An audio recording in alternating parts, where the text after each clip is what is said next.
YouTube channel kami, Sawiman South CBM, program cinta, cerita, inspirasi, dan fakta.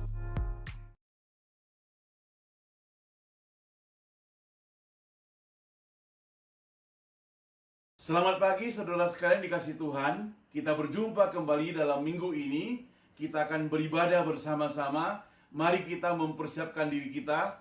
Kita tenangkan hati kita sejenak, masuk dalam doa teduh.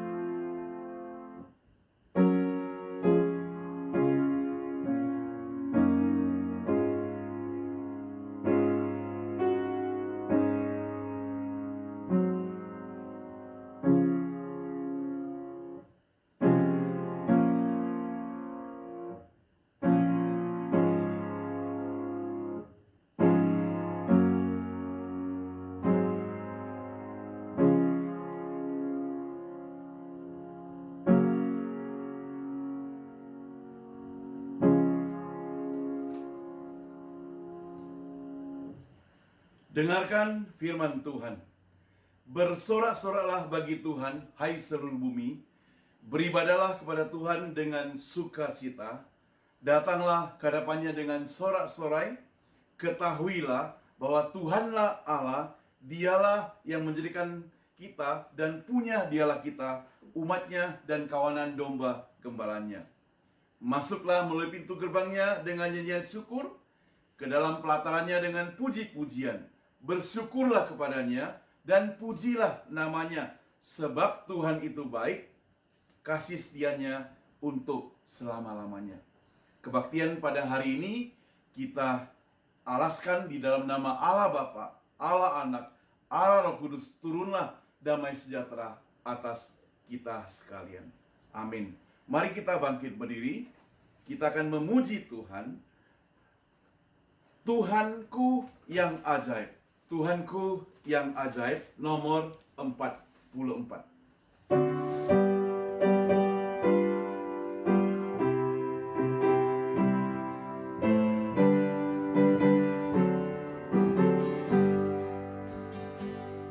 Hatiku ada damai yang tak terhingga, sukacita dari Tuhanku.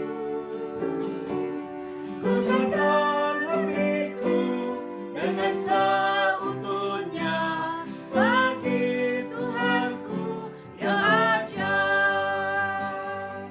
Tuhan yang ajaib, Tuhan yang ajaib.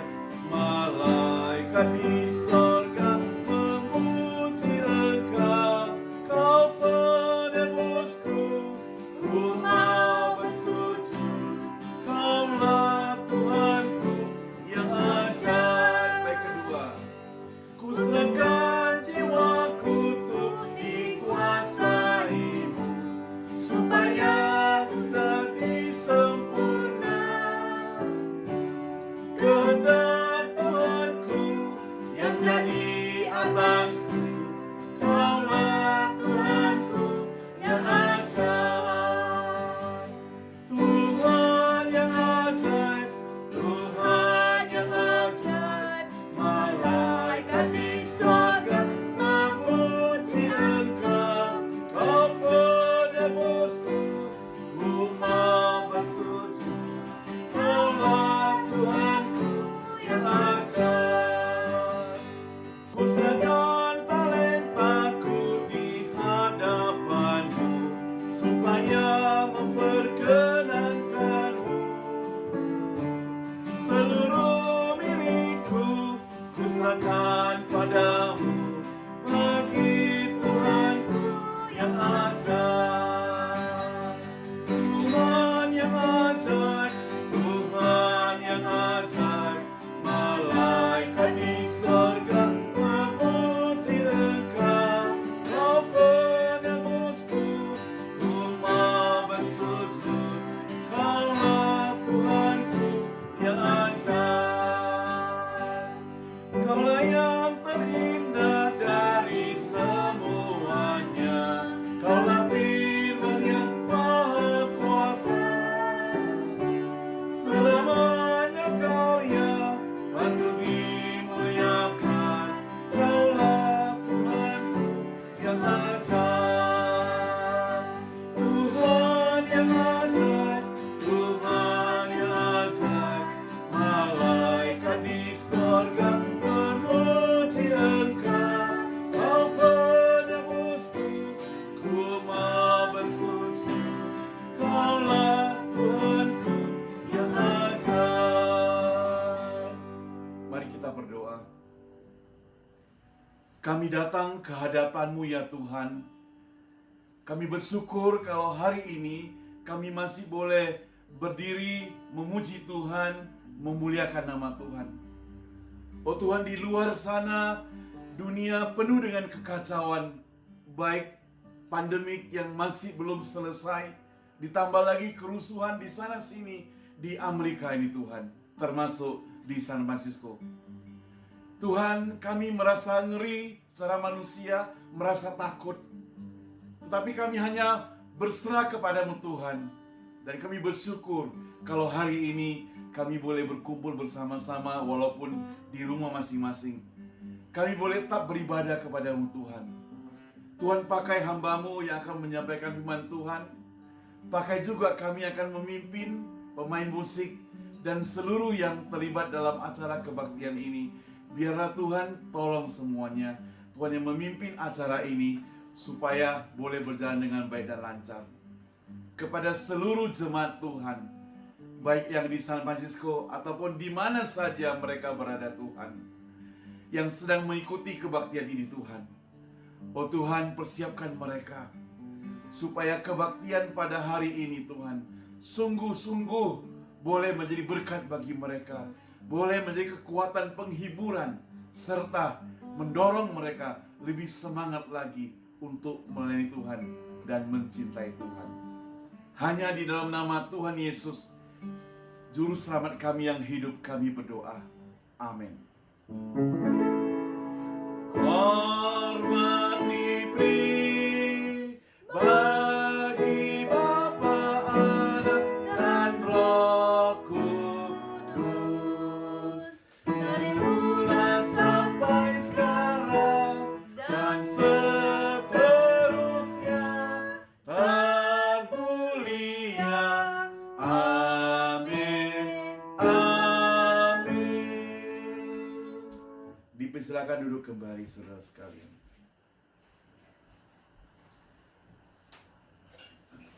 Kita akan memuji Tuhan lagi dengan puji-pujian dalam buku nyanyian kita nomor 9. Umatnya pujilah. Nomor 9. Umatnya pujilah.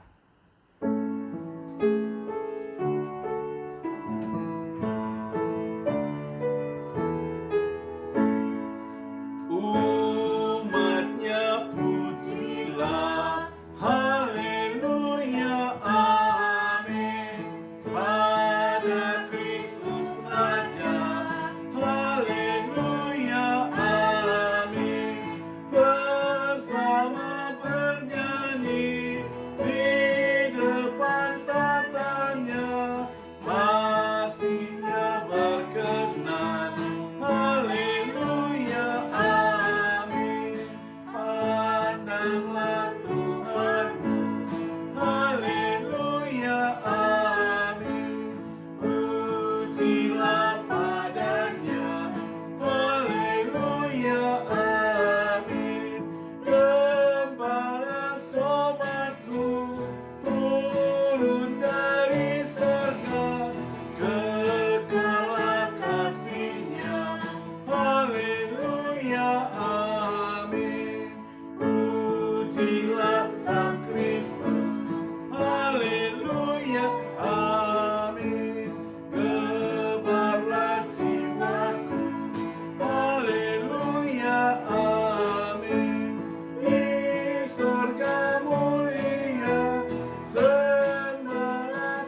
Saudara, selanjutnya kita bersama dengan gereja segala abad dan tempat, kita bersama-sama membaca pengakuan iman rasuli.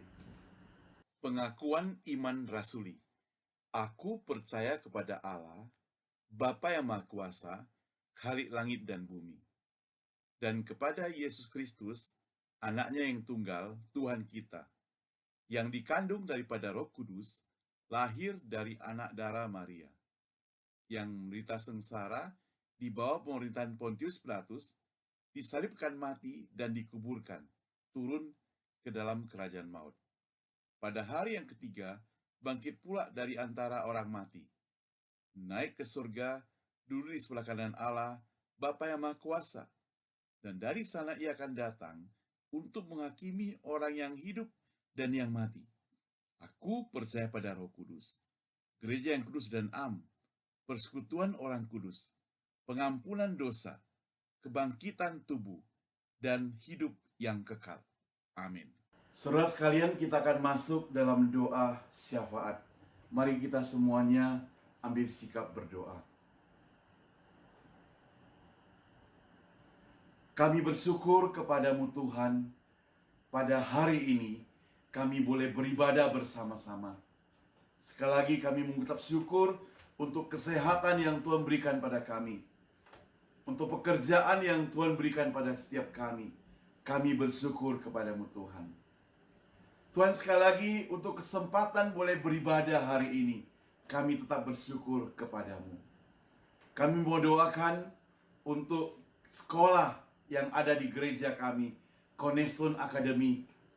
Mereka sudah mulai 1 minggu yang lalu sekolah buat anak-anak yang prasekolah. Mereka sedang mencoba untuk memulai Tuhan dengan cara-cara yang baru. Biarlah Tuhan semuanya boleh berjalan dengan lancar. Jaga dan pelihara setiap anak-anak itu Tuhan. Mereka harus jaga jarak. Guru-guru yang diperbanyak, semua kami serahkan ke dalam tangan Tuhan. Biarlah Tuhan sendiri mencukupkan semuanya ini Tuhan. Tuhan, kami juga berdoa untuk setiap guru-guru yang menangani, yang melayani, yang juga sedang mempersiapkan untuk memulai buka sekolah. Namun kami masih belum tahu kapan Tuhan. Tapi Tuhan tolong biar mereka boleh mempersiapkannya dengan baik. Khusus buat gereja Tuhan, kami doakan Tuhan yang memimpin dari mulai pusat sampai kepada kami yang berbahasa Indonesia. Tuhan yang memimpin setiap kami Tuhan, khususnya buat jemaat berbahasa Indonesia dimanapun kami berada Tuhan. Tuhan, Engkau sendiri yang menjaga memelihara mereka. Kalau di antara mereka ada yang bekerja, Tuhan jaga, pelihara keluar masuk mereka. Berikan mereka tubuh yang sehat. Jaga dan pelihara kesehatan mereka. Kalau ada di antara mereka ada yang berdiam di rumah, biar Tuhan juga berikan kesempatan waktu yang ada ini Tuhan, mereka boleh sungguh-sungguh mengerjakan sesuatu untuk kemuliaan bagi nama Tuhan. Khusus bagi teman-teman kami yang sedang mencari pekerjaan. Tuhan, Engkau tahu saat ini saat yang sulit. Tapi di saat yang sulit pun Tuhan, kami tahu Engkau dapat mengerjakan mujizat-Mu buat orang-orang yang membutuhkan pekerjaan. Kalau Engkau menghendakinya, kami percaya Tuhan, mereka bisa mendapatkan pekerjaan. Kami doakan buat mereka yang sedang mencari pekerjaan, biar mereka boleh mendapat pekerjaan tepat pada waktunya.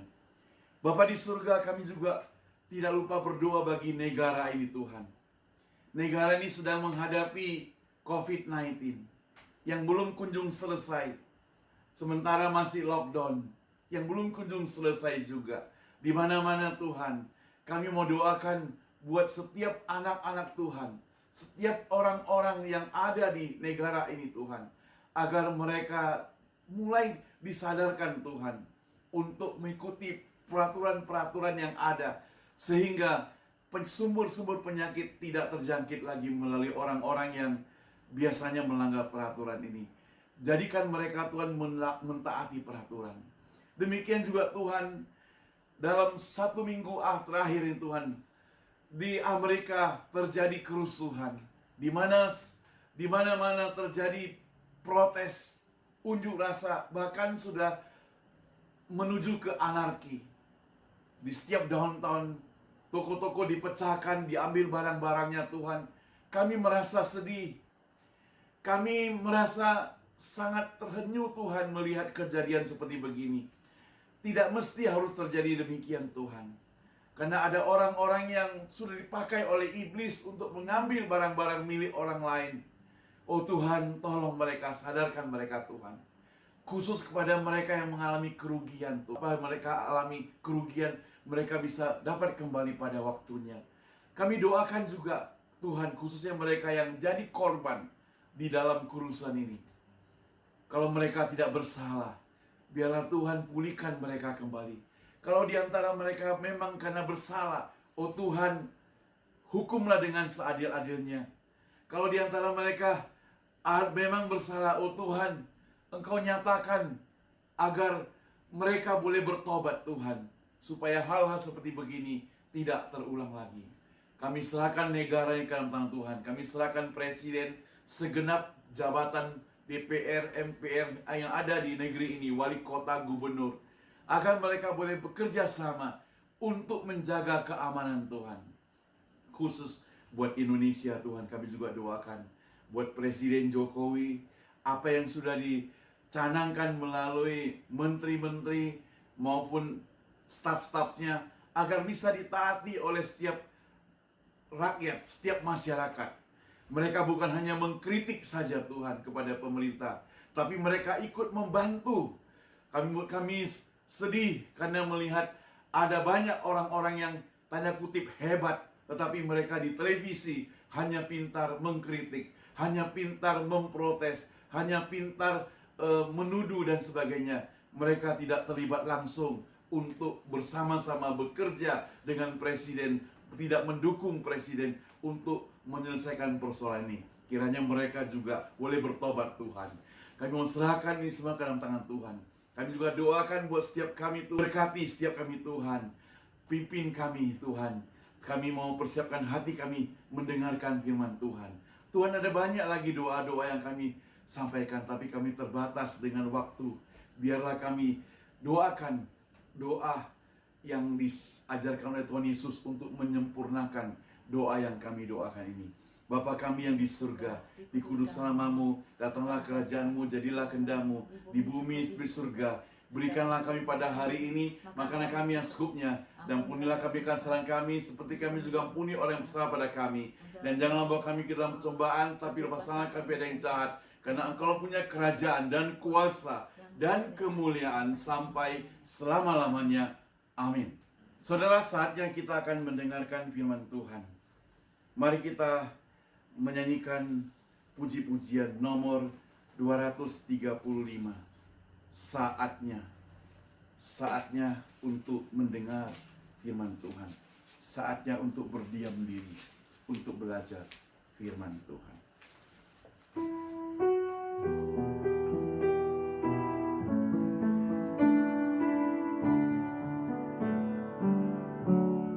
Saatnya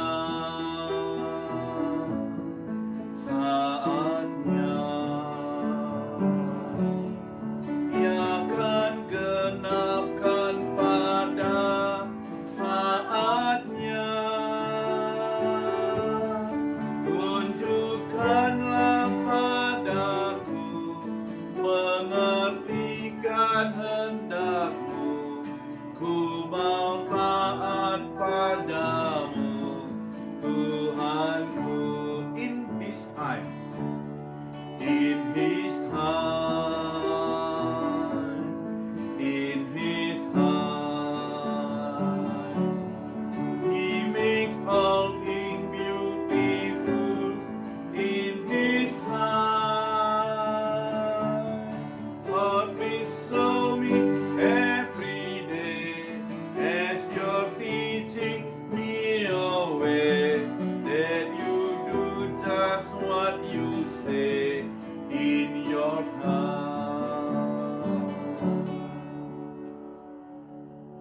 Saudara, selanjutnya mari kita mempersiapkan diri mendengarkan firman Tuhan. Saya serahkan kepada Ibu Susan untuk menyampaikan firman Tuhan. Selamat pagi Bapak Ibu yang dikasihi oleh Tuhan kita Yesus Kristus. Selamat beribadah pada Tuhan, dan pada siang ini kita akan mendengarkan firman Tuhan yang terdapat di dalam Injil Yohanes pasalnya yang kedua. Mari kita baca ayat pertama sampai ayat ke-11. Pada hari ketiga ada perkawinan di Kana yang di Galilea, dan ibu Yesus ada di situ. Yesus dan murid-muridnya diundang juga ke perkawinan itu. Ketika mereka kekurangan anggur, ibu Yesus berkata kepadanya, mereka kehabisan anggur. Kata Yesus kepadanya, mau apakah engkau daripadaku, ibu? Saatku belum tiba. Tetapi ibu Yesus berkata kepada pelayan-pelayan, apa yang dikatakan kepadamu, buatlah itu. Di situ ada 6 tempayan yang disediakan untuk pembasuhan menurut adat orang Yahudi. Masing-masing isinya 2-3 buyung. Yesus berkata kepada pelayan-pelayan itu, isilah tempayan-tempayan itu penuh dengan air. Dan mereka pun mengisinya sampai penuh.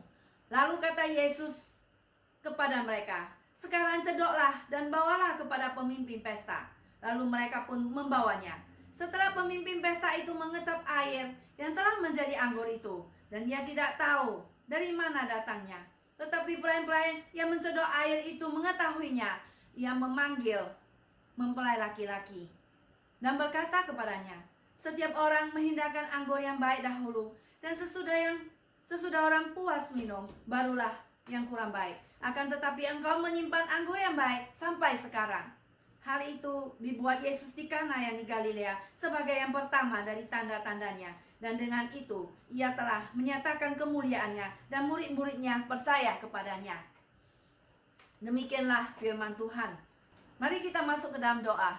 Bapa Surgawi, kami syukur kepada Engkau ya Tuhan, di tengah-tengah COVID dan juga masalah-masalah keributan Tuhan, Engkau telah memberikan kami ruang waktu untuk mendengarkan firman-Mu. Bersabdalah kepada setiap kami Tuhan, kami siap mendengarnya. Biarlah Engkau mempersiapkan hati kami seperti tanah yang subur untuk menerima siraman daripada firman-Mu, sehingga kami bertumbuh di dalam Engkau.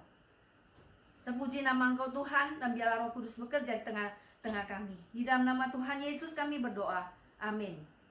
Saudara sekalian, pada siang hari ini kita akan memberi judul keluarga yang diberkati oleh Tuhan. Saudara sekalian, kita bersyukur bahwa Tuhan menciptakan keluarga pada pertama sekali sebagai tempat kita berlindung, sebagai suatu masyarakat kecil supaya saling menopang dan saling support satu dengan lain. Tetapi saudara, dalam kehidupan kita pada saat ini, setelah manusia jatuh ke dalam dosa, kita melihat bahwasannya kehidupan daripada keluarga saudara sekalian, ada terjadi sesuatu kecolongan dan kecolongan. Dan ada sesuatu kekurangan di sana sini. Sehingga saudara sekalian, kita membutuhkan firman Tuhan untuk menuntun hidup kita. Dan supaya keluarga itu tetap bersatu dan saling menopang dengan terang daripada firman Tuhan. Hari ini kita akan belajar daripada keluarga pertama yang baru dibentuk di Kana yang di Galilea, di mana kita melihat bahwasanya keluarga ini diberkati oleh Tuhan. Kenapa saudara sekalian? Kita melihat bahwa keluarga ini mengundang Yesus pada waktu mereka mengadakan pesta pernikahan, di mana mereka mengundang Yesus bersama dengan murid-muridnya untuk hadir di dalam pesta itu. Kita melihat saudara sekalian, di dalam sebuah keluarga saudara, di mana kita memerlukan sesuatu yang berarti. Kita memerlukan Yesus di dalam hidup kita saudara. Kita melihat ada terjadi kebocoran, keretakan di sana sini. Bahkan keluarga Kristen ada yang terpisah saudara. Kenapa saudara sekalian? Karena mereka tidak menyadari akan kehadiran Tuhan di tengah-tengah keluarga mereka. Mereka tidak menyadari bahwa ada Tuhan yang mengawasi di dalam keluarga mereka. Saudara sekalian, kita melihat bahwa kasih diperlukan di keluarga. Karena kita berdasarkan kasih daripada Tuhan. Maka keadaan sangat seperti ini saudara, kita perlu mengundang Yesus sebagai Tuhan dan sebagai Tuhan di dalam keluarga kita, sebagai juru selamat kita. Di mana Tuhan ingin pada waktu manusia diciptakan di Taman Eden, supaya mereka berbahagia, beranak cucu dan berkembang biak menguasai bumi, bertambah banyak, ya, seluruh alam ciptaan ciptaan Tuhan, dikuasainya, diciptakan menurut peta dan teladannya. Dan saat ini saudara sekalian, di mana kita melihat bahwa terutama di pandemi ini, kita keluarga semua berkumpul, di mana kita semua juga harus bertambah banyak pekerjaan, harus bersih-bersih, kita juga harus memasak buat keluarga, sehingga begitu banyak waktu juga kita berkumpul, sehingga banyak juga waktu terjadi suatu pertentangan ataupun percekcokan saudara sekalian. Mari saudara sekalian, kita perlu melihat firman Tuhan, bahwasanya pria dan wanita diciptakan di tengah keluarga sebagai gambar dan rupa Allah, sebagai sesuatu yang setara di hadapan Allah. Tetapi saudara, kita perlu untuk mensubmit satu dengan lain di dalam terang daripada firman Tuhan. Seperti saya di dalam Zoom meeting beberapa hari yang lalu, senior pastor kita mengatakan bahwasannya, Reverend Lau, dia pernah mengatakan bahwasannya jika satu kelompok masyarakat ataupun orang berkumpul di satu tempat, maka cenderung manusia itu untuk saling menonjolkan diri, untuk berkompetisi siapa yang lebih hebat, siapa yang lebih kuat, untuk kita saling melihat siapa yang lebih pintar, siapa yang lebih hebat, membandingkan satu dengan lain. Nah, itulah natur manusia yang cenderung menonjolkan diri, siapa yang lebih berpendidikan, ya, siapa yang bisa menjadi kepala, yang menjadi bos, yang bisa mengatur satu dengan lain. Tetapi saudara sekalian, kita lupa dia mengatakan bahwa kita itu adalah nelayan yang dipanggil oleh Tuhan menjadi hambanya. Kita itu adalah masing-masing nelayan yang dipanggil oleh Tuhan, di mana mereka tidak ada pendidikan yang tinggi. Mereka cuma tahu menangkap ikan, dan mereka tidak pergi ke sekolah yang tinggi. Tetapi Tuhan memakai mereka menjadi hambanya, mempengaruhi mereka orang-orang untuk bertobat, untuk menjadi anak-anak Allah. Saudara sekalian, dia mengatakan bahwa dia juga demikian. Dia bukannya orang yang hebat dan pintar. Dia adalah seorang yang value, seorang yang penuh dengan kegagalan, di mana dia suka dipukulin oleh orang tuanya, oleh mamanya sewaktu dia masih kecil. Dan juga papanya suka suruh dia kerja di pabrik menjahit. Dia juga bukan seorang yang pintar. Bahkan di sekolah bahasa Inggris dia pun tidak tahu namanya dipanggil. Akhirnya sampai di high school pun saudara, dia tidak bisa tamat karena semuanya dia nggak bisa lulus. Dan satu-satunya pelajaran yang dia lulus adalah pelajaran Alkitab. Kenapa? Karena dia di pelajaran itu di semester terakhir dia terima Yesus sebagai Tuhan dan Juru Selamat dalam hidupnya.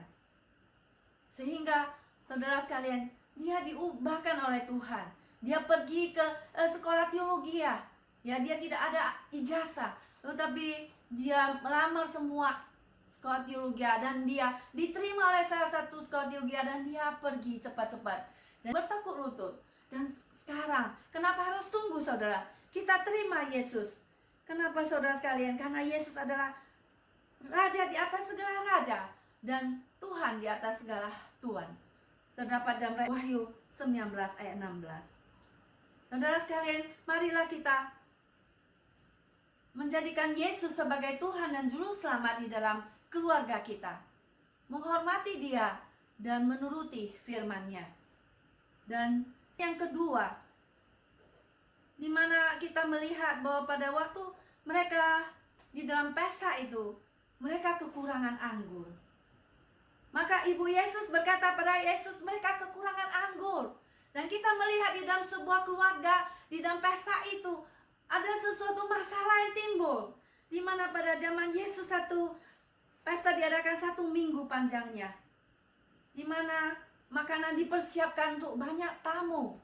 Dan pada waktu itu ada hukum yang tidak tertulis. Kalau makanan habis atau kekurangan anggur, maka itu adalah suatu pelanggaran terhadap suatu hukum keramat tamahan. Maka mereka sudah melanggar hukum menghormati tamu. Maka juga ada suatu hal yang memalukan saat itu. Untuk menutup hal itu saudara, maka Maria mengatakan mereka kehabisan anggur. Nah, saudara sekalian, tidak terlepas dalam kehidupan kita, bahwasanya kita pun penuh dengan kegagalan, penuh dengan masalah-masalah dalam kehidupan kita.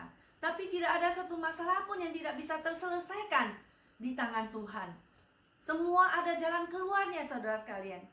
Maka sebuah lagu mengatakan, di hatimu jika ada susah, beritahu Yesus, beritahu Yesus. Di hatimu jika keluh kesah, segera beritahu Yesus. Nah, saudara, kita membawa masalah kita datang kepada Tuhan. Dan kita jangan tunggu, kita perlu berdoa, tidak menjadi tawar hati. Dan kita pada waktu ada masalah, kita katakan kepada Tuhan Yesus dalam doa kita. Bukan kita membawa masalah kita dan mencurhatnya di media sosial, sehingga menulis di status kita, sehingga semua orang tahu, oh, orang ini sedang ada problem. Nah, saudara, siapakah first person yang kita datangi pada waktu kita ada masalah? Bukankah kita semua datang pada sumber yang pertama, saudara, yaitu Tuhan Yesus, untuk meminta pertolongan kita. Dan firman-Nya akan memberikan kekuatan, yang memberikan encouragement kepada kita dan ketenangan dalam hati kita. Bukan kita datang kepada teman-teman dan sharing, sehingga timbul gosip, ya kan? Dan semua masalah kita dan rahasia kita sudah dibocorkan di tengah-tengah semua orang-orang itu. Dan juga kita juga tidak bisa membawa itu kepada pasangan kita, karena mereka pun adalah manusia biasa. Malah mereka akan memberikan kita sesuatu yang mengecewakan, bukan?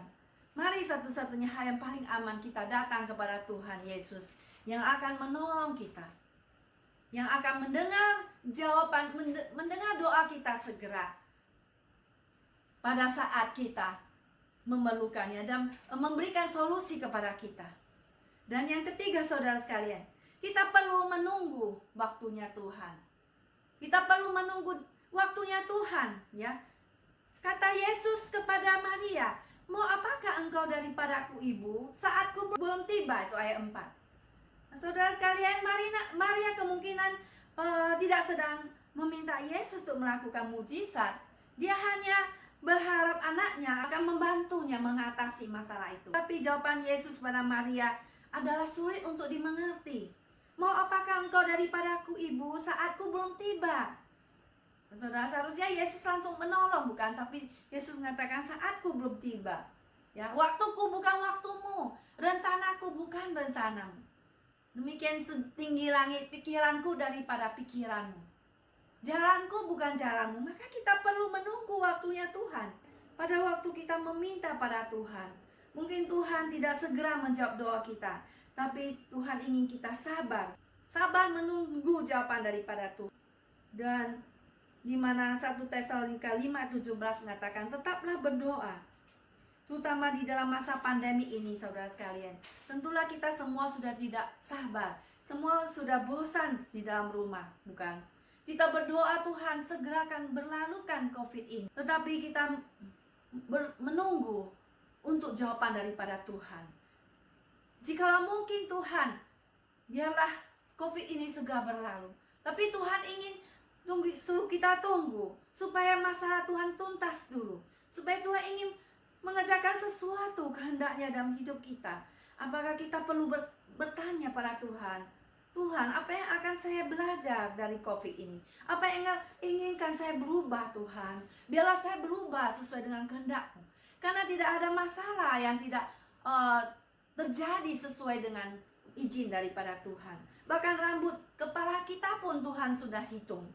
Saudara sekalian, mari kita seperti lagu tadi, in His time, ya. In His time, He makes all things beautiful. In His times, Tuhan akan membuat segala sesuatu menjadi beautiful, menjadi indah semuanya. Saudara, mari kita menunggu waktunya Tuhan untuk menjawab doa kita. Dan selanjutnya, saudara, yang keempat, meskipun doa kita belum, Tuhan bilang tunggu jawabannya. Tetapi saudara, ayat kelima, Ibu Yesus berkata kepada pelayan-pelayan itu, apa yang dikatakan kepadamu, buatlah itu. Maria di dalam keadaan seperti ini, dia tidak memaksa kepada kehendak Tuhan, tetapi saudara, dia percaya kepada Tuhan bahwa Yesus akan melakukan sesuatu, sehingga dia berpesan pada pelayan itu, apa yang dikatakan padamu buatlah itu. Dia percaya bahwa kepada Tuhan yang mempercayakan situasi itu ke tangan Tuhan Yesus, bahwa Tuhan Yesus akan melakukan yang terbaik di dalam situasi dunia.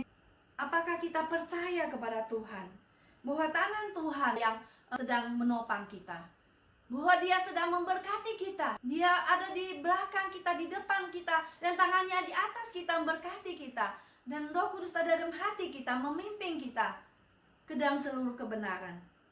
Saudara sekalian, apa kita percaya kepada Tuhan bahwa Tuhan akan bertindak sesuai dengan saatnya Tuhan? Kita percaya kepadanya.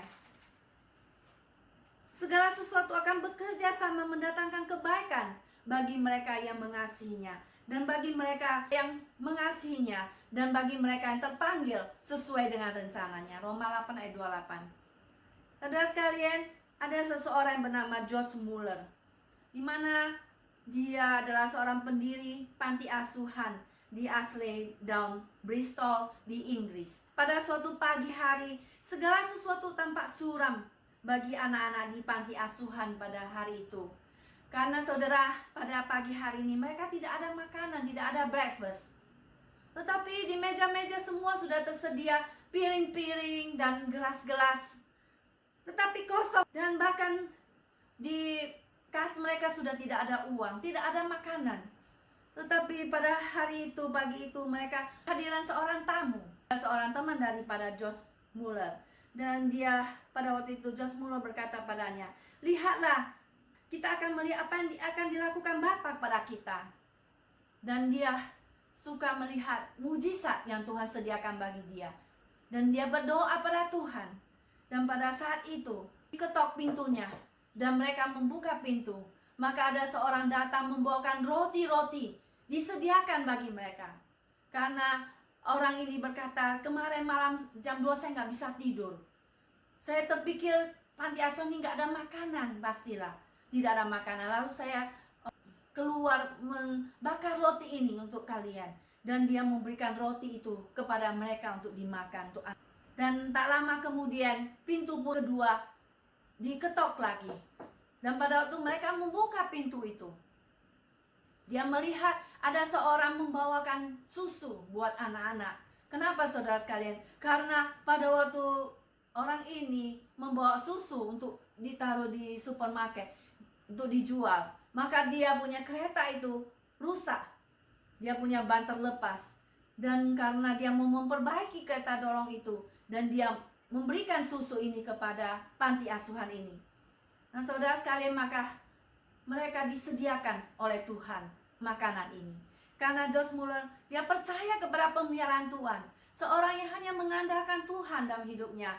Sebagai seorang yang telah menyerahkan dirinya kepada Tuhan menjadi hambanya seumur hidup. Dan seseorang yang tidak ada uang, yang disediakan Tuhan pada dia. Berdasarkan firman Tuhan. Dia percaya kepada firman Tuhan.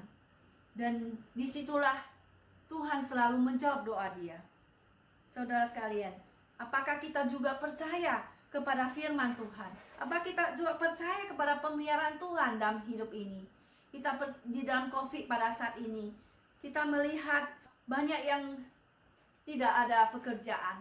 Apakah seperti ini kita percaya akan trust kepada Tuhan, bahwasanya Dia akan mencukupkan kebutuhan kita? Marilah kita datang pada Tuhan seperti Maria yang percaya kepada Tuhan Yesus, bahwa Dia akan menyediakan anggur yang sudah habis itu. Mari saudara, kita juga akan percaya pada Tuhan, akan menyediakan segala kebutuhan kita. Seperti yang terjadi di pada zaman Alkitab, Tuhan memberikan makanan mana di padang gurun kepada bangsa Israel, dan juga memberikan makanan 5.000 orang dengan 5 roti dan 2 ekor ikan. Dan mereka diberi makan kenyang oleh Tuhan Yesus, diberikan mujizatnya. Saudara, kita juga mau percaya kepada Tuhan, karena Tuhan itu adalah satu-satunya sumber pertolongan kita, dan Dia yang bisa kita percayai. Dan saudara sekalian, yang kelima itu adalah mentaati Yesus. Ayat ke-6 dikatakan, di situ ada 6 tempayan yang disediakan untuk pembasuhan menurut adat orang Yahudi. Masing-masing isinya 2-3 buyung.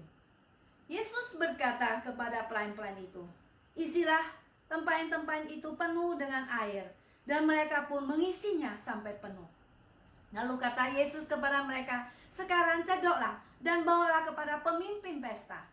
Lalu mereka pun membawanya. Mereka taat kepada Yesus, taat kepada apa yang diperintahkan Tuhan pada mereka.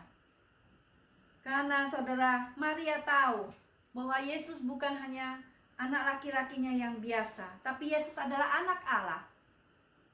Sejak dari sebelum dia lahir, sudah diberitahukan oleh malaikat bahwa dia mengandung Yesus Juru Selamat, anak Allah yang hidup dan yang kudus. Saudara, kita bisa membawa problem-problem kita kepada Kristus. Bahwa tidak ada sesuatu yang mustahil bagi Tuhan. Seperti lagu bahwa Yesus membuka jalan pada waktu tidak ada jalan. Pada waktu bangsa Israel melewati Laut Kolsom, di mana mereka dikejar oleh musuh di belakang, oleh tentara Firaun. Dan di depan itu adalah lautan yang besar. Tetapi pada waktu kesulitan seperti ini, Tuhan menyuruh dia memukul dengan tongkatnya kepada lautan Tebrau itu. Dan lautan itu pun terbelah menjadi 2. Dan Tuhan memberikan jalan mereka untuk keluar daripada kesulitan yang itu.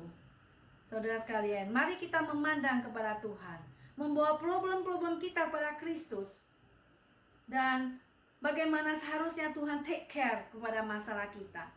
Kita hanya percaya pada Tuhan karena Dia adalah Tuhan dan kita bukan.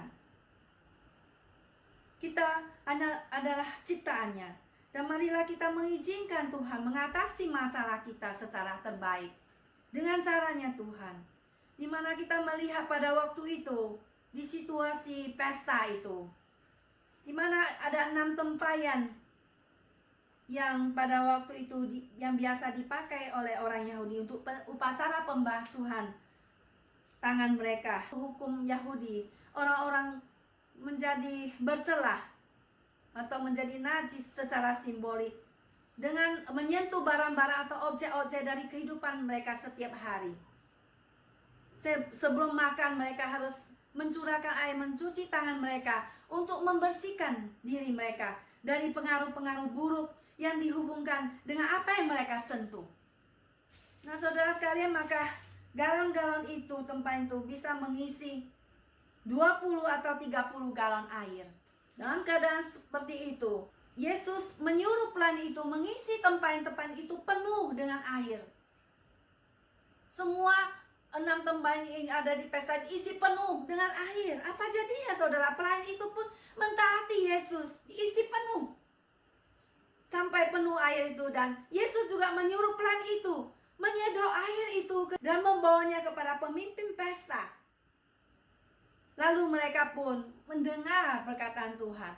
Dan kita melihat begitu hebat pelayan-pelayan itu mentaati Tuhan Yesus. Nah saudara, mereka tidak takut bagaimana membawa air putih yang tidak ada rasanya dibawa kepada pemimpin pesta untuk dicicipi. Di mana kita melihat pemimpin pesta adalah orang yang bertanggung jawab atas pengaturan pesta itu. Nah, bahwa kita melihat bahwa pelayan-pelayan itu taat. Dan ketika mereka taat kepada Tuhan, maka mujizat pun terjadi, saudara. Ada mujizat yang terjadi di mana air yang biasa itu telah berubah menjadi anggur. Dan pelayan itu tidak tahu dari mana datangnya anggur itu. Tetapi pelayan mencedok air itu mengetahuinya. Lalu pemimpin pesta memanggil mempelai laki-laki itu dan berkata kepadanya, setiap orang menghidangkan anggur yang baik dahulu, dan sesudah orang puas minum, barulah yang kurang baik. Akan tetapi engkau menyimpannya anggur yang baik sampai sekarang. Wow, saudara sekali. Pemimpin pesta itu memanggil mempelai laki-laki. Padahal mempelai laki-laki juga tidak tahu dari mana datangnya. Tapi yang mengerjakan mujizat itu adalah siapa? Adalah Tuhan Yesus yang merubah yang terbaik. Mereka menyimpan anggur yang terbaik yang diberikan oleh Tuhan kepada mereka. Mengapa kita tunggu sampai terakhir baru kita menerima anggur yang terbaik? Kenapa tidak dari mula-mula kita menerima anggur yang baik, saudara sekalian?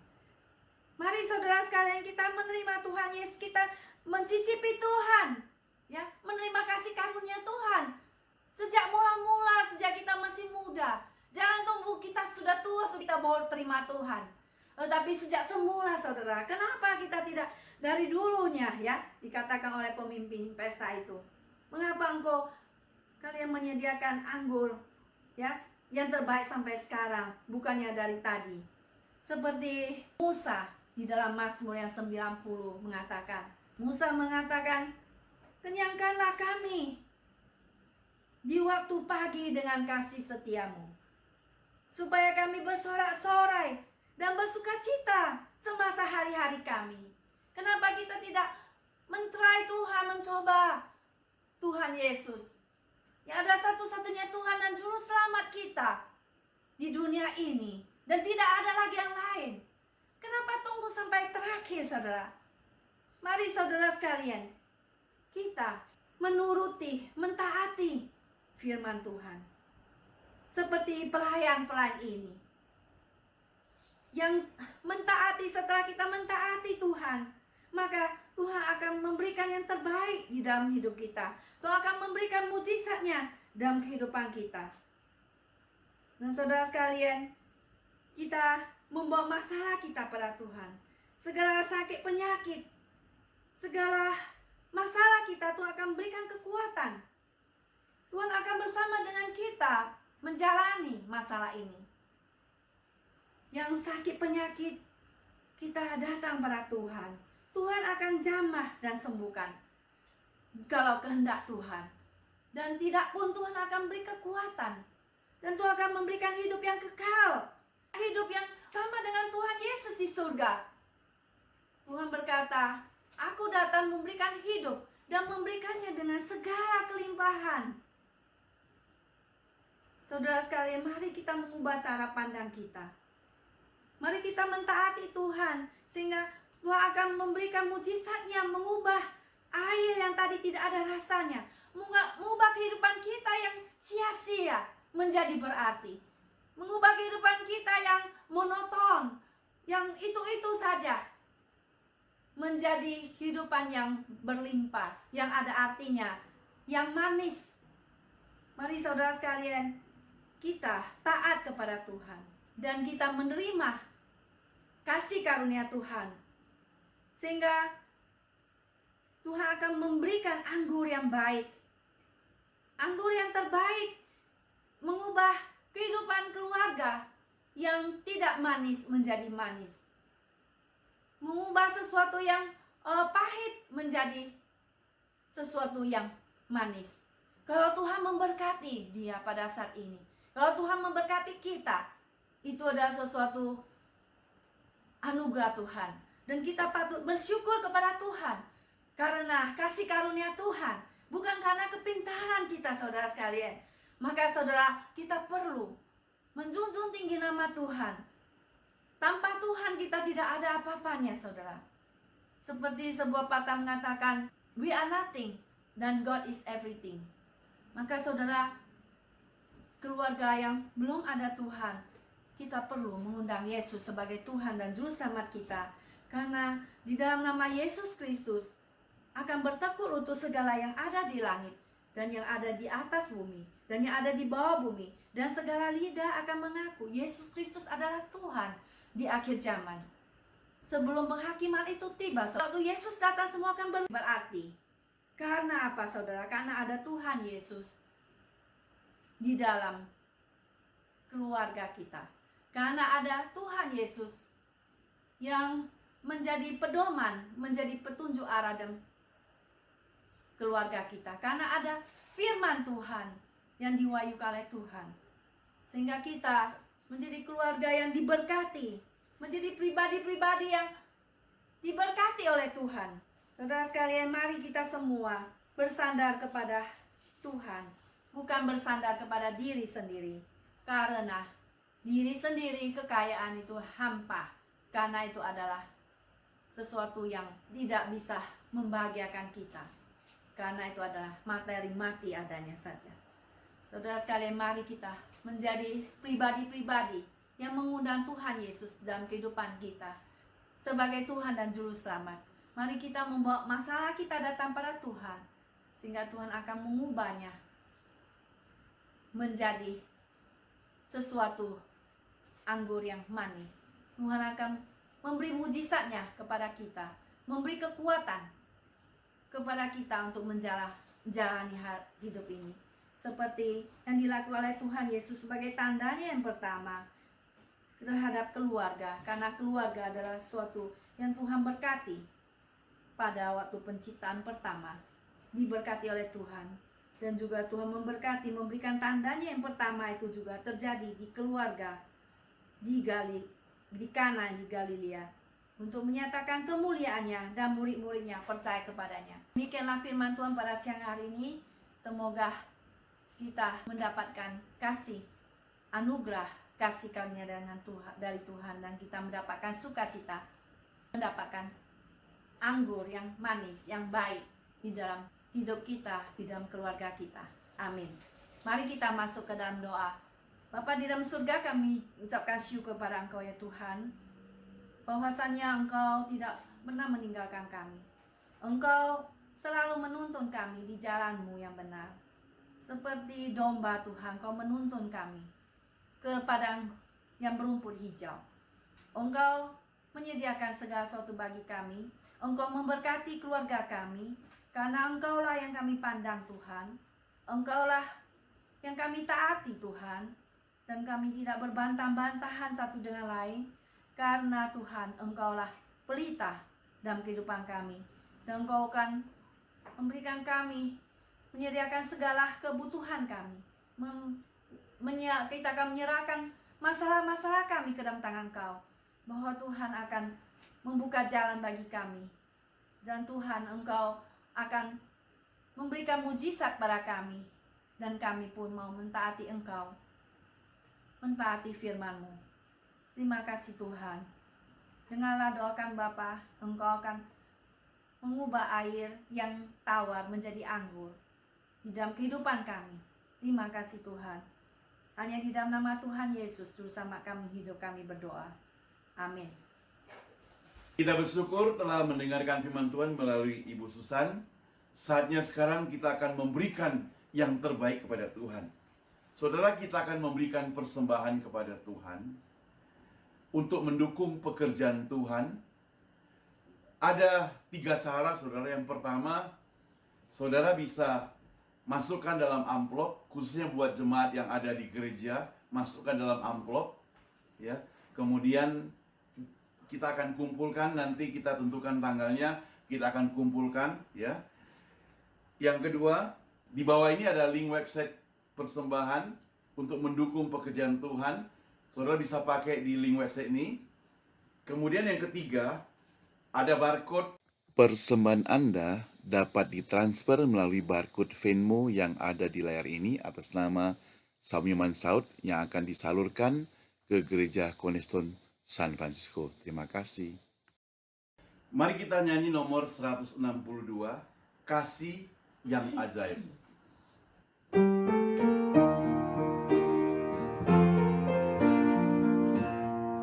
Kasih yang ajaib, kasih dari Golgota, kasih yang ajaib membawa Tuhan dari surga. Walaupun ku pernah jadi seterumu, namun kau cari ku kembali. Tak mungkin ku lupa kasih-Mu yang indah, memasyurkan kasih Allah. Berkat yang ajaib, berkat dari Tuhanku, berkat yang ajaib bagai sinar fajar merekat. Walaupun ku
Mari kita berdoa. Tuhan, terima kasih untuk hari ini. Kami telah memberikan yang terbaik buat pekerjaan Tuhan. Berkati setiap tangan-tangan yang telah memberikan persembahan Tuhan, supaya pada waktu-waktu mendatang mereka boleh senantiasa tetap mendukung pekerjaan Tuhan. Berikan mereka tubuh yang sehat dan lebih mencintai Tuhan. Berkati pekerjaan mereka dan keluarga mereka juga. Tuhan, biarlah para pengurus atau majelis gereja boleh memakai apa yang dipersembahkan ini untuk memperluas kerajaan Tuhan. Di dalam nama Tuhan Yesus yang berdoa. Amin. Mari kita bangkit berdiri. Kita akan nyanyikan doksologi berkat kemudian amin song.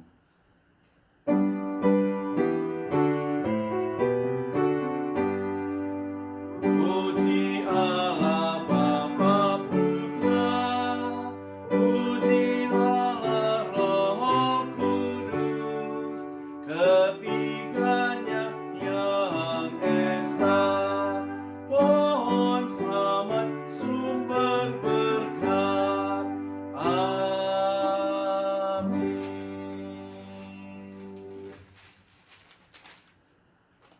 Terimalah berkat Tuhan, kasih dari Allah Bapa, anugerah dan keselamatan dari Yesus Kristus, pertolongan, penghiburan dari Roh Kudus menyertai kita sekalian hari ini, besok, dan sampai selama-lamanya. Amin. Amin. Amin. Amin.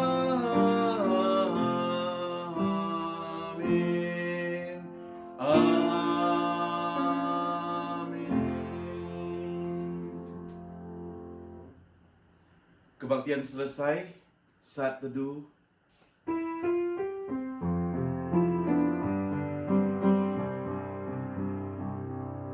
Lingkupiku dengan sayapmu, naungiku dengan kuasamu. Di saat badai bergelora, ku akan terbang bersamamu. Bapa, kau Raja atas semesta, ku tenang sebab kau Allahku. Ku tenang sebab kau Allahku.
Touch of Heaven by Hillsong.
undone by who you are.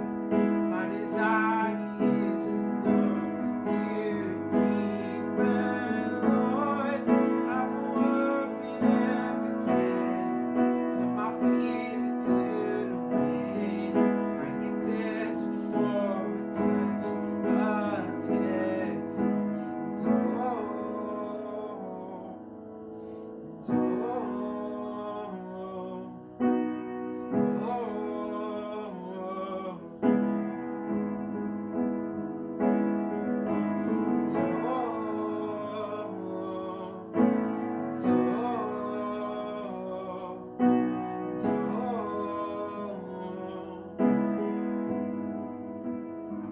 open up my heart to you.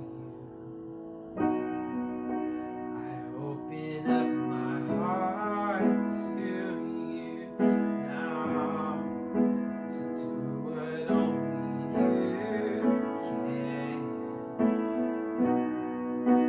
Jesus, have your way in me now.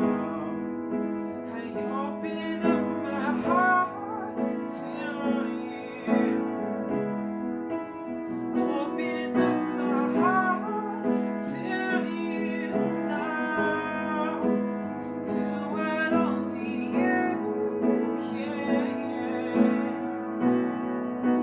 Jesus, have your way in me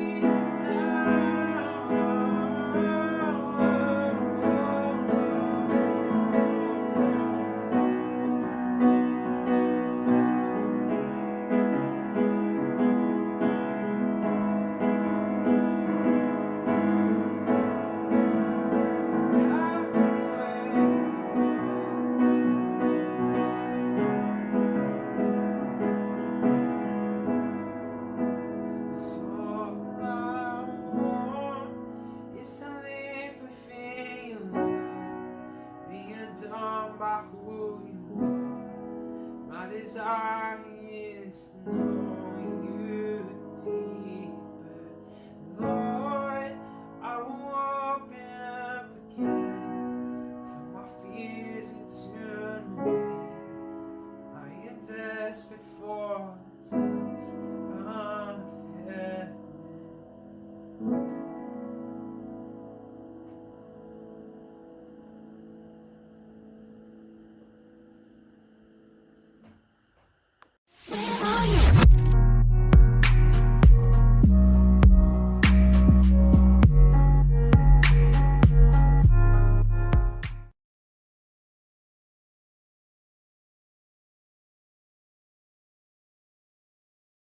Shalom saudara sekalian, kita bertemu kembali dalam perenungan Stay at Home bersama Saumiman Saud. Tema hari ini adalah di dalam duka senantiasa bersuka. Ayat yang saya ambil adalah Filipi pasal 4 ayat 4. Mari kita baca bersama. Bersukacitalah senantiasa dalam Tuhan. Sekali lagi, kukatakan bersukacitalah. Saudara, surat Filipi ditulis Rasul Paulus di dalam penjara. Yang artinya ketika Paulus menulis bagian ini, ia sendiri berada dalam kondisi di penjara, berarti dalam kondisi yang sulit. Nah, berada di dalam penjara tentu tidak ada sukacitanya. Berada dalam penjara tentu bukan tempat yang senang, kecuali mereka yang dipenjara karena korupsi. Karena biasanya mereka yang korupsi, kalau kita lihat di TV atau di koran atau di media sosial, begitu mereka ditangkap masih bisa saja tertawa, melambai-lambaikan tangannya. Itu berarti kemungkinan besar bagi mereka yang korupsi dalam penjara masih ada sukacitanya. Nah saudara, jangankan di penjara, stay at home 2 bulan saja seperti sekarang ini,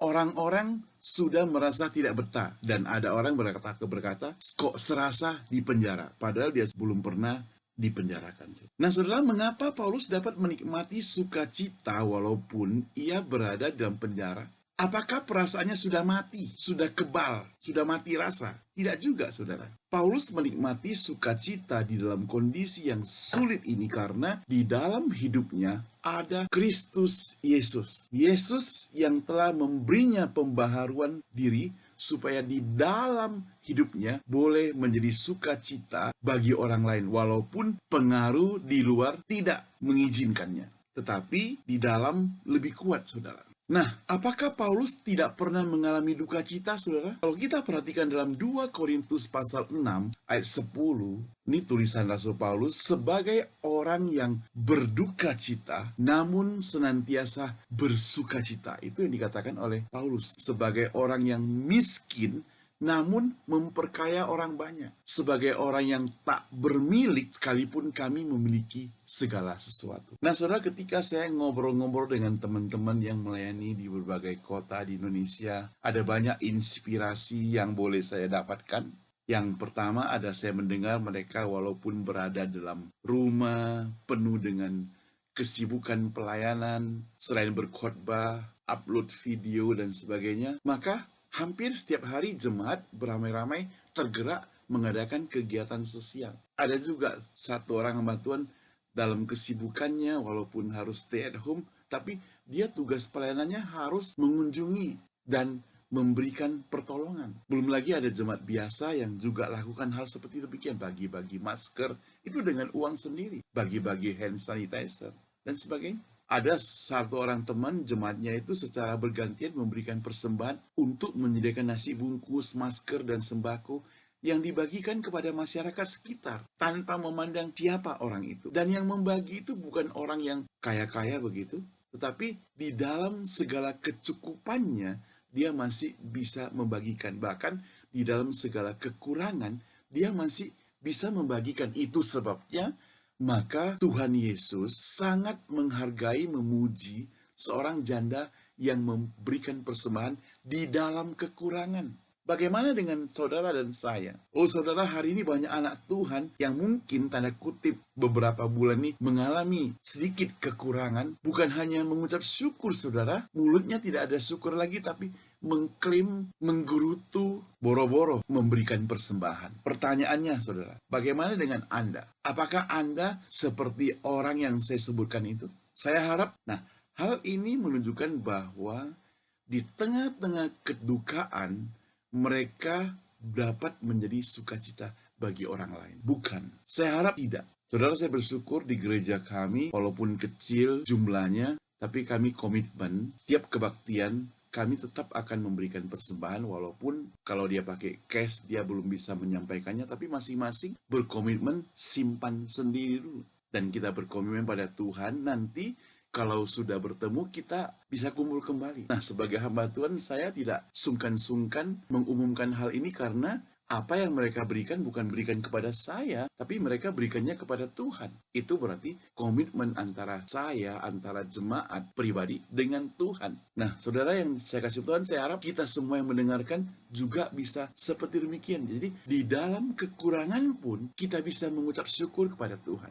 Nah, saudara, kehidupan Rasul Paulus mengajarkan kepada kita bahwa kehidupan kita ini jangan dibuai terus dengan kondisi dan keadaan. Ketika kita sedang bersuka cita, kita juga harus menghargai orang yang berduka cita. Sehingga ada rasa simpati dari hidup kita terhadap orang lain. Sebaliknya, ketika kita sedang berduka cita, jangan pula kita dihanyutkan dengan rasa kedukaan yang terus-menerus sehingga hidup kita seperti tidak berpengharapan dan melalaikan diri memperhatikan kehidupan orang lain. Padahal kita sudah mendapat janji daripada Tuhan, janji yang pasti. Kalau janji daripada manusia mungkin bisa belum pasti, kita masih bisa ragukan, saudara. Tapi janji daripada Tuhan itu selalu pasti. Sebagai orang percaya, kita harus menyadari bahwa semua yang ada di dunia ini sifatnya sebentar. Sehingga walaupun kita berduka, kita mesti belajar seperti Rasul Paulus senantiasa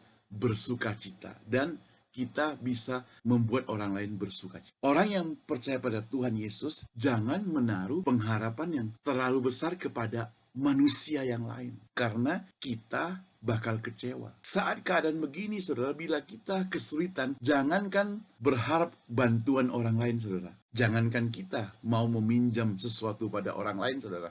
Apa yang sudah kita pinjamkan kepada orang lain untuk diminta kembali tidak gampang, saudara. Kita bisa seperti pengemis, berharaplah kepada Tuhan. Dia yang membuat kita bersuka cita walaupun dalam keadaan susah. Nah, saudara, bersukacita senantiasa merupakan tanda kehidupan orang percaya dan menunjukkan bahwa hidup kita ini tidak berdasarkan alasan duniawi. Di dunia terjadi apa saja, tapi dalam hidup kita ada sukacita. Dunia mungkin bisa menawarkan kegemerlapannya. Dunia bisa menawarkan kegelimangan harta kekayaan. Di dalam dunia ada kelimpahan makanan. Tetapi semuanya itu belum tentu dapat membawa kita bersukacita. Ada banyak orang yang hidup dalam kegemerlapan dunia, kegelimangan harta kekayaan, dan kelimpahan makanan, tidak bersukacita. Namun di dalam Tuhan ada yang disebut PHP. PHP itu bukan pengharapan palsu, tapi pengharapan yang pasti. Sudah pasti membawa kita menikmati sukacita itu. Makanya sebagai orang percaya, terkenal sekelompok orang yang bernyanyi memuji Tuhan. Ada puji-pujian yang artinya di dalam suka, dalam duka, dalam segala keadaan, kita tetap memuji Tuhan. Nah, saudara, orang-orang yang berada dalam Tuhan akan bersukacita walaupun dapat hinaan, cemooh, caci maki. Semuanya itu akan ditolong oleh Tuhan. Bahkan Tuhan menjaga kestabilan hidup kita. Kita sebagai orang yang bersukacita tidak akan terpancing oleh apapun yang diceritakan oleh orang lain, apapun yang diperlakukan oleh orang lain. Maka firman Tuhan sebagai orang percaya mengingatkan pada kita, lebih baik mengalah, itu moto hidup kita. Mengalah untuk menang, itu moto yang diajarkan oleh Tuhan Yesus. Yesus mengalah di atas kayu salib. Begitu mengalahnya sampai dia disalibkan mati, tapi ia menang. Saudara, jika hidupmu tidak dalam Tuhan, maka hidupmu akan sensitif sekali mendapat sedikit teguran, sindiran, ya, omongan orang lain. Emosinya seperti bom atom yang meledak-ledak, saudara. Kita perlu belajar seperti Rasul Paulus yang bersukacita senantiasa di dalam segala keadaan. Bahkan tatkala keadaan berduka, ia tetap bersukacita. Saya rindu seperti Rasul Paulus. Kiranya semua Anda juga rindu demikian, bukan? Tuhan memberkati Anda. Kita berdoa. Tuhan, terima kasih untuk kesempatan merenungkan sebagian firman Tuhan ini. Bersukacita di dalam duka cita. Bersukacita dalam kesulitan. Karena kita tahu ada pengharapan yang pasti. Ada Yesus yang memberikan janji yang pasti dalam hidup kita. Tuhan, tolonglah kami semua yang mendengar ini, supaya kami juga mau belajar seperti Rasul Paulus yang mengajarkan bersukacita. Dia bukan hanya mengajarkan, tapi dia alami sendiri. Di dalam penjara, dia tetap bersukacita. Dan bahkan membuat orang lain bersukacita. Kami rindu demikian, Tuhan. Dalam nama Tuhan Yesus kami berdoa. Amin. Sampai ketemu. God bless you semuanya.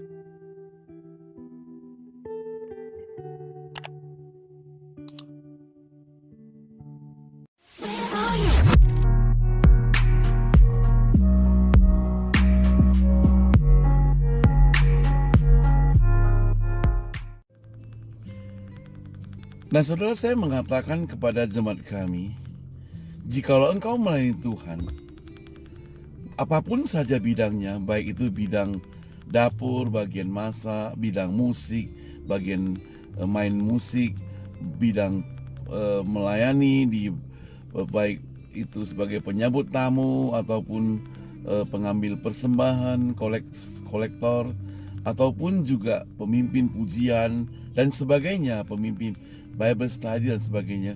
Jikalau Anda mengerjakannya dengan bersungut-sungut, tanda kutip, marah-marah, itu tidak ada gunanya. Sia-sia, berkatnya hilang. Kira-kira demikian. Itu sebabnya maka saudara, yang lebih baik daripada semuanya yang membuat Anda dan saya berbahagia adalah apabila kita bisa memberi sesuatu. Memberi tidak harus menunggu kita kaya raya baru bisa memberi. Karena Tuhan pasti selalu memberkati kita, saudara. Tapi juga jangan terlalu ekstrim, saudara. Ada orang yang harus berhutang sana, hutang sini untuk memberi. Ini juga salah kaprah, karena Tuhan tidak menyuruh kita melakukan hal-hal yang tidak sesuai dengan kemampuan kita. Dia juga tidak mau kita berhutang sana sini sehingga kita tidak menjadi contoh, tidak menjadi teladan, tidak menjadi saksi, bahkan menjadi batu sandungan bagi orang lain karena kita memberi. Tidak harus demikian. Tapi marilah, saudara, kita lakukan memberi ini dengan sukacita sesuai dengan kemampuan yang Tuhan berikan pada kita. Maka ada satu ayat yang sangat indah di dalam Kisah Para Rasul 20, saudara, ayat yang ke-35 bagian terakhir. Saya katakan begini, Ia sendiri, yaitu Tuhan Yesus, telah mengatakan hal ini kepada kita, adalah lebih berbahagia memberi daripada menerima. Jadi bukan saya yang mengatakan itu ya. Tuhan Yesus dalam Alkitab sudah mengatakan adalah lebih berbahagia apabila kita memberi daripada menerima. So, mari kita lakukan. Seorang janda, dia yang miskin di depan bait Allah, dia bersedia memberikan persembahan yang terbaik walaupun jumlahnya hanya 2 peser uang perak. Tapi dia rela dengan penuh sukacita. Tapi orang yang kaya itu memberikan yang banyak, tidak mendapat pujian daripada Tuhan, karena apa yang dia berikan, sisanya itu masih banyak. Jadi hanya berikan secuil saja. Maka saudara, saya membuat satu quote yang kira-kira bunyinya demikian. Engkau akan dikatakan kaya apabila engkau berani memberi. Tapi engkau walaupun memiliki banyak uang, banyak harta, tetapi tidak berani memberi, maka engkau dan saya adalah orang yang paling miskin di dunia ini, saudara. Memberi mendatangkan sukacita. Memberi mendatangkan kebahagiaan. Kita berkata, lebih baik memberi daripada menerima. Puji Tuhan, saudara. Nikmatilah kebahagiaan tersebut. Mari kita memberi dengan penuh sukacita. Terima kasih.